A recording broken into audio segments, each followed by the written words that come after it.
રાજકોટ શહેરમાં આંધળી ચાકળ સાપ વેચવાનું કારસ્તાન સામે આવ્યું છે। મુંબઈથી આવેલી વાઇલ્ડ લાઇફ ક્રાઇમ કંટ્રોલ બ્યુરોએ સ્થાનિક વન્યપ્રેમી અને વન વિભાગની મદદથી ટ્રેપ ગોઠવીને આંધળી ચાકળ વેચનારા બે શખ્સને દબોચી લીધા હતા। આ બંને શખ્સ સામે વન વિભાગે ગુનો નોંધી કોર્ટમાં રજૂ કરતા કોર્ટે 4 દિવસના રિમાન્ડ મંજૂર કર્યા છે। રાજકોટ અને વન પ્રેમીઓએ સ્થાનિક વન વિભાગના અધિકારીઓ સાથે રાખીને ઓપરેશન પાર પાડ્યું હતું। નાયબ વન સંરક્ષણ અધિકારી તુષાર પટેલના જણાવ્યા અનુસાર આંધળી ચાકળ શેડ્યુઅલ વન પ્રાણી આરોપોને 7 વર્ષ સુધીની સજા થઈ શકે છે।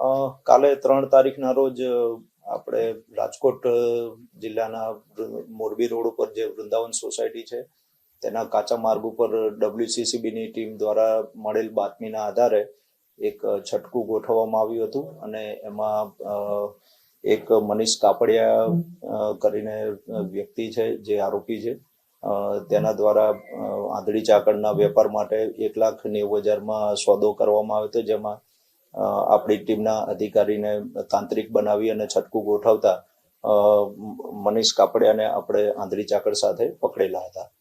તાંત્રિક વિધિમાં ઉપયોગ માટે આ લોકો આંધળી ચાકળનો ઉપયોગ કરતા હોય છે, જેમાં સારા ભાવ મળવાના કારણે આ લોકો બીજા એક શખ્સ છે હિતેશ મકવાણા કરીને જે સ્નેક રેસ્ક્યુનું કામ કરતા હતા। આંધળી ચાકળ એ સાપ વર્ગનું પ્રાણી છે જેના તાંત્રિક વિધિમાં ઉપયોગ થતો હોય છે અને બજારમાં એની સારી કિંમત મળવાના કારણે લોકો લાલચમાં આવીને એનો વેપાર કરતા હોય છે। લોકોને એટલી અપીલ છે કે આવા કોઈ તાંત્રિક વિધિમાં કે એનો કોઈ ફાયદો નથી અને ખોટી રીતે આવા અબોલા પ્રાણીઓનો ઉપયોગ કરી અને એમનો વેપાર કરવામાં આવતો હોય। આજે કોર્ટમાં રજૂ કરવામાં આવેલા હતા કાલે બંને આરોપીઓને, તો બંનેને 4 દિવસના રિમાન્ડ આપવામાં આવેલા છે।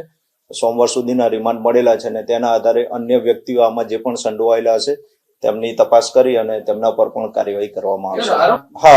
WCCBની ટીમને બાતમી મળેલી હતી કે આ રીતે વ્યક્તિઓ દ્વારા આંધળી ચાકળનો વેપાર કરવામાં આવે છે, જેથી તેઓએ વન વિભાગની ટીમનો સંપર્ક કરતા વન વિભાગ અને WCCBની ટીમ દ્વારા છટકું ગોઠવવામાં આવેલ હતા, જેમાં અધિકારી તાંત્રિક બની અને જે પણ વ્યક્તિ વેપાર કરતો હતો તેની સાથે સોદો કરવામાં આવ્યો હતો અને મોરબી રોડ ઉપર આવેલ વૃંદાવન સોસાયટીની બાજુમાં કાચા માર્ગ ઉપર તેઓને બોલાવી અને રકમ આપવામાં આવી હતી અને તેમણે પોતાની એક્ટિવાની ડેકીમાંથી આંધળી ચાકળને બતાવેલ હતી અને તુરંત તેમને પકડી પાડવામાં આવેલા હતા।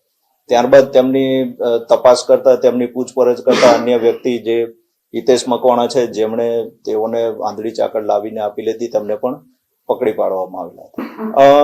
હજુ તપાસ ચાલુ છે આગળની અને તેમના કોલ રેકોર્ડિંગ અને અન્ય તપાસના આધારે રિમાન્ડમાં તેઓની પૂછપરછ કરવામાં આવશે અને જે પણ અન્ય વ્યક્તિઓ સંડોવાયેલા હશે ને કેટલી આગળ વેપાર કરેલો છે તે તમામ માહિતી મેળવવામાં આવશે। આંધળી ચાકળ એ શેડ્યુલ 1નું પ્રાણી છે। આથી આપણા વન્ય પ્રાણી સંરક્ષણ અધિનિયમ હેઠળ 7 વર્ષ સુધીની કેદની સજા પણ થઈ શકે છે।